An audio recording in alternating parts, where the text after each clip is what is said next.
morning, or whatever time you're watching this.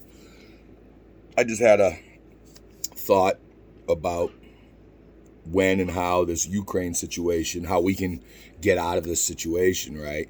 So I think once the coup is thrown over there and they throw Zelensky under the bus, which their government will because he's losing. The war is unwinnable, and they're just more and more of the country's being destroyed, and people are getting sick of it. They don't have weaponry, they don't have money, they don't have food. All of their main, well trained military are either dead, captured, or in hiding, and they're all pissed off, right? They've arrested a bunch of the high-ranking officials, and so that's just going to continue. And then there's going to be a coup, and they're going to get rid of Zelensky. So like all of these people, are like, well, then how do we get out of there? Because then the after the coup, they're going to start shooting the rockets that we provided into Russia. And then how do we get out of the mess that we were in, right? And I think if they're smart, which they're not, the Defense Department and the Pentagon and this administration, not that any other administration would be any better, but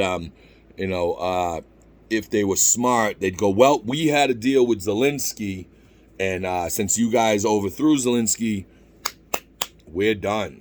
Sorry, we're not sorry, but we gotta go. You guys, fucked up on the deal that we had with him, and we can't trust anybody else, so we're moving on. We'll see if that happens. We're trying to, blacken Putin's eye, and then to show Russia that to show China that we mean business.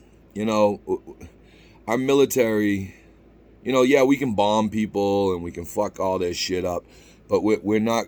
We keep trying to do this regime change and nation building and all this bullshit that we're not good at.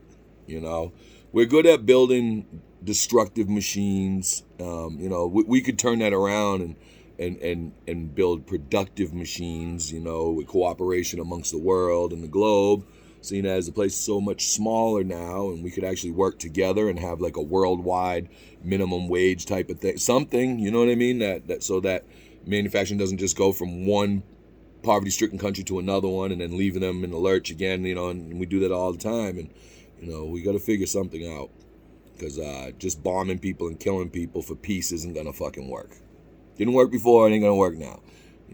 After World War II, America learned a very terrible precedent that if you bomb out your two main competitors, right? So scientifically and medically and all that stuff, research-wise, that was Germany. Germany was our main competitor there, right? With technology and all that stuff.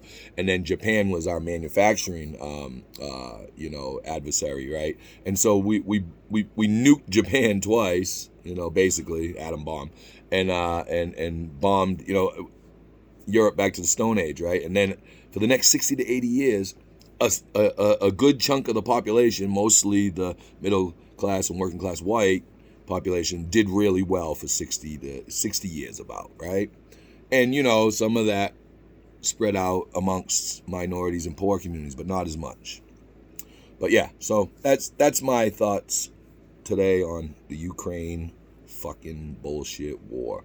We just sent in $700 million more, but they still haven't fixed these roads, the bridges or anything else. Our schools, filtration, HVAC, none of it. We ain't doing none of it. Kids are still getting killed in schools, and people are talking about, we're going to arm people. You won't even buy teachers motherfucking paper and pens. How you going to buy them bulletproof vests and guns now and bullets? Okay. You're going to pay a bunch of armed veterans to guard the schools? Again, where's the money coming from? You won't even pay for education as it lays now. Never mind hardening the schools and this and that. We got to send billions or more dollars to Ukraine and Taiwan, right? Makes sense. Have a great day, everybody.